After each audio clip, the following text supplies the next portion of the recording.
Well, I actually want to start with GenG here, Brendan, because I feel like, at least if you're a fan, because we haven't seen them play a game yet, so it's just an on-paper roster. As an on-paper roster, this is pretty exciting stuff, right? This GenG lineup that they've got, if people don't know, I'll quickly read out the roster just in case everyone didn't know, because I always realise I don't do that on these shows. So what they've done is they've signed Keire from KT Rolster, they've got Canyon from D+/Dan1, they've kept Pays and Chovy, and then they got Lehens back, but obviously he was on KT the last year. What do you think of this roster, Brendan? I mean, I think on paper it's pretty good. I don't know how it's going to work well together, to be honest. I think that Keire has been so strong individually, and Canyon was strong with Showmaker as a duo, but now you've got like a lot of moving parts, and like you were talking about with the super team, it's kind of like, you know, I think another joke that you always hear is that the super teams always fail, right? They always like kind of go, you're expected to win, and then they just drop off, and it's like, what happened? You know, I think we had a little bit of that with AT last year, right? Where the all-pro curse and stuff, they weren't a super team, right? It was something totally different, but it was this idea that, oh, these guys are like unstoppable, they're so good, and then they just kind of like fell off the face of the earth. In terms of what their expectations were. So in terms of expectations... You're a bit more tempered than I thought, because obviously everyone's hyping this to the heavens, right? They're all believing the dream. It's why I say the fact that it hasn't played a game yet is what sort of lets everyone we can just do it in our minds. You sound more skeptical, though. What are the areas that, like, aside from Keire, are there any other concerns you have with, like, synergy or what the team will be like? Is there some concern that's holding you back from saying they're going to be the best? I mean, I think that, you know... coming into this one, you have to give T1 kind of the tip of the hat, right, in terms of the best. GenG definitely going to be a pretty close number 2. I don't like the takes that are like, oh, they got all these amazing players, they're going to be the best. Okay. Like, it doesn't really work that way, as we've seen many a time. I think that Lehens has been a little bit shaky when it comes to, like, high-pressure situations. I think that Pays and Chovy have been very serviceable, very good, in high pressure situations, but Chovy has sometimes been a little bit lackluster. Canyon, he is definitely very strong, but the issue I think is that, you know, last year wasn't so great for like him and Showmaker, and there were times where he was amazing, like MVP level, and then times where he was actually kind of trash. So that kind of volatility isn't very, that doesn't make me feel very comfortable, you know? So while we know he's capable of it, is he going to do it in 2024? I think is a big question to ask. And Keire, same thing. It's like, oh, he was so good. Like every day, he's the best. We were talking about it, you know, we're guilty of it, or not guilty. I mean, he was the best for so many weeks in a row, And then people watch like, I guess the winners finals, right? Or the losers finals. Winner bracket final, whatever, Yeah.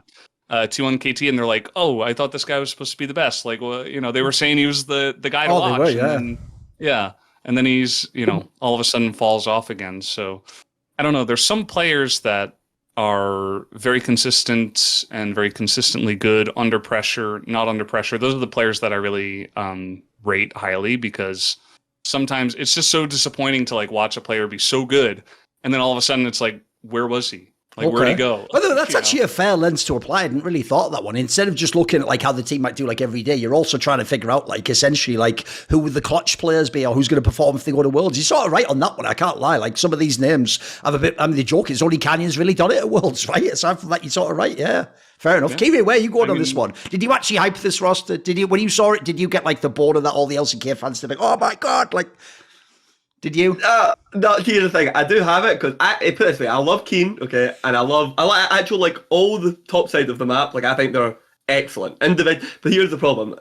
I thought I was going to be the one that was more down than GenG. Right. But I've also got like my skepticisms because first of all, when I look at this isn't like easy, in my opinion, easy plug and play. Okay. And this could end up being a roster that is like good, but not for like good reasons. As in they're not like a good team, but they have like some of the best individual players and therefore are able to overpower like people who are just worse than them, for example. If a team has Chovy on it, it can only be so bad. Like Chovy wins you like so many games, Avoca of like nothing. You usually have to be either an elite team or a very, very good team to like beat like an okay to like middling team with Chovy on it. Like, and the rest of this team is brilliant. Like Chovy's won the LCK with like Pays. I think Pays is very serviceable. I would never put having Pays on the team into like and Lehens into like super team status. Whatever, yeah. Where Pays like this way, the way I said about Pays was he's the best stat stick ADC.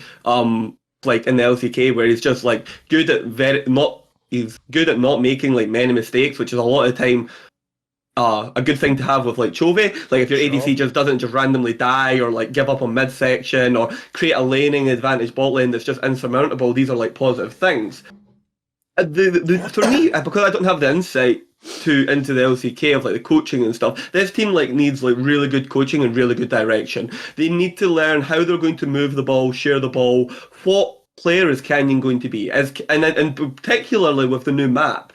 Chovy and Keane are going to be probably the most dominant players in these isolated islands. Like mid and top are a lot more isolated. Junglers have less of an influence on the lane because of the terrain changes. So when I'm looking at that, is Canyon going to be more farm focused? Is Canyon going to be going bot lane more with his time? Is Chovy going to be playing to bot? Is this going to be a side laning team, a team fighting team? They're going to have to decide on a direction, and they're really going to have to commit to it, because the problem is T1 have an already decided like formula on how they most likely are wanting to play the game. And you have to beat that. And that formula has been running for 3 years now. They are very refined of it. They've won a world champion on it. They've challenged the best teams in the world on it. And so GenG is going to have to try and find that level. So I'm kind of with Valdes here, where because it's a bunch of disparaging parts came together, I've got them below T1 for me, and they're kind of comfortably in like second place. But the expectation is that they should be trying to like get the LCK like off of them. I'm just not sure, because I don't know where the team's going to go, like if that's going to be possible. But it should be really mega fun to watch. As I spoke to you, Thorin, Canyon, Chovy finally getting his go with like Canyon to see like where things, what if he can, be the GOAT with it, or like be one of the best players in the world with it, will be like super, super interesting, because I feel like the Showmaker Canyon really did just run its course. I've got a question for you, Valdes, before I give a take myself, which is, what in the Korean scene is the perception of Lehens? Obviously, he was the MVP last year, and he also got All-Pro, and now he's being signed to this like super team. I've got to admit, Valdes, I've never gotten it. Like, just from an outsider, just watching the games, like I don't know what the vibe is, like if he's like supposed to be some mastermind or something. But just as a player, I think he's always been an above-average support. But I've never seen him as this like I couldn't believe of that lineup that he was MVP, because without knowing the scene, I would have said that Keane or hell, maybe BDD even. Like these guys were studs, mate. So what was going on? Like, is there a perception he's a mastermind or something, or a captain or something? What's the feeling in Korea? I would say that for the casual fan in Korea, they would think he's like a mastermind. Like, oh my god, like Singe support, mastermind. Like he figured out all these crazy things. He can play Elise and all these weird picks. He pulled out the Blitzcrank, and he's kind of like a crazy personality. Like he's very. He shows is he charismatic? Exactly what he's thinking. He's very charismatic. Right. I would say for a team, like for a team owner or a GM or whatever, you would probably look at him as like, he's pretty strong. He's not the best mechanically skilled support in the game, but he kind of like hypes up the team. Right. Laughing. Right. He kind of like ups the morale, I would say. Of the okay. And he's quite strong. And don't get me wrong. He's a good player, sure. All these players are like really, really. Yes, really we're talking about S-tier players here, of course. Yes. Yeah. Which is why we put them at like number 2. Yes.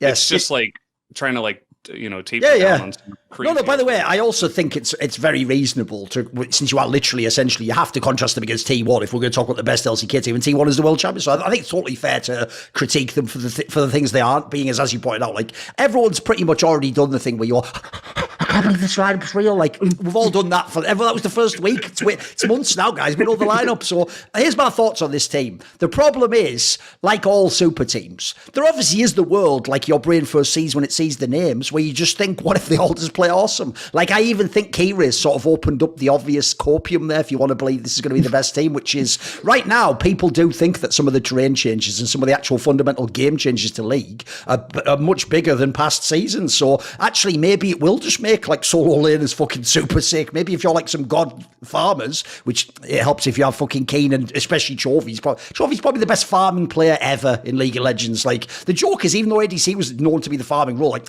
mid laners just have the mage players and mid laners are gods at farming. We all know that. And spoiler, even though look, I was obviously going with other players, like I was a fan of Rookie and stuff. If I'm a fan of Froggen and fucking Larson, I have to be a fan of Chovy. There's no choice, is there? Like, what would at that point, like, was it just because the Korean I don't like him? It's the same shit. Just just farm the lane perfectly and then make your jungler like fucking play for you, which is exactly where, though, I have a little bit of fear about this team, which is, even though I agree with you, Keire, if we're just doing like that GOAT conversation, because you remember when they all came in the league, you got Chovy and Showmaker and fucking, who was the third one I'm forgetting? Who was the third one that came along that? I guess maybe BDD was a similar sort of era. When these players were coming along, people were trying to come, because if you remember, BDD used to win MVP of the league, then like Griffin had Chovy and they were like at the top, Damwon came up. When people were doing that discussion, who's the best out of them though? Who's the best mid laner? The problem is at the time, because Damwon eventually got like the dynasty and were the dominant ones, everyone used to go, which obviously Showmaker. And if you're a Chovy fan, you all know what you used to say. You used to go, let us have a go with Canyon. You know, if you've never seen like fucking Chovy, I mean, some of his teams, mate, he was working with nobodies in jungle, like, give us Canyon, because my problem is this. I don't want to hate on Showmaker. He definitely was at times a very good player. With what he had in resources in his team, sometimes he was fucking mega. But for me, I often said, I think there maybe is only one split ever I would have ever actually given him MVP. For me, out of the two, Canyon was the stud.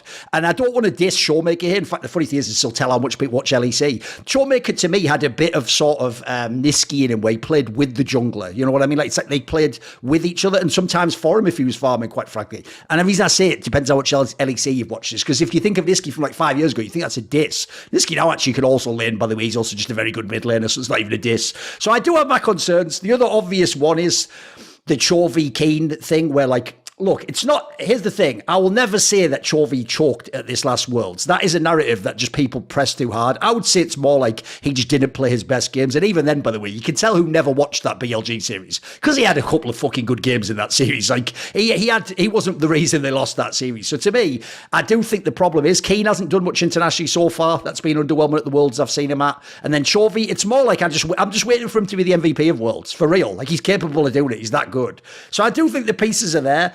And I think your point's very good as well, Keire, which is, even though some super teams can fail, I actually don't think a team with Chovy can actually fail in LCK. Like, the other thing about that sort of player who just is a mega farming mid laner and a mage player, they're the ultimate floor raisers. It's why Larson on Koi, they could only get so bad, because they've got a player who's always going to win mid and always have his matchup and always a priority. Like, that does matter in this game. Like, it's why I always say, if you actually want to see the split that showed, that even if you don't like Chovy, he is some sort of god, even if you think he has flaws. It's the ones when he had like the bad hand with life and he was getting them to like the finals, guys. Like, if you ever go and look at those rosters, man alive, that is inhuman. Some of the stuff he was doing was bonkers in those seasons. So I will always say this guy is unbelievable. So by the way, any team that has Chovy has the chance to be number one team in the world, in my opinion. Obviously, the main problem here is, like, how do all these pieces fit around them? Because, by the way, the other one I'll just throw out there is, I think people got overhyped by Paze being amazing for a rookie, and then they kept almost trying to make it sound like he was ruler. You know what I mean? They would make it sound like he was already too far. Because what was weird was I would sometimes suggest, like, I'd maybe try and get like ruler back, and they'd be like,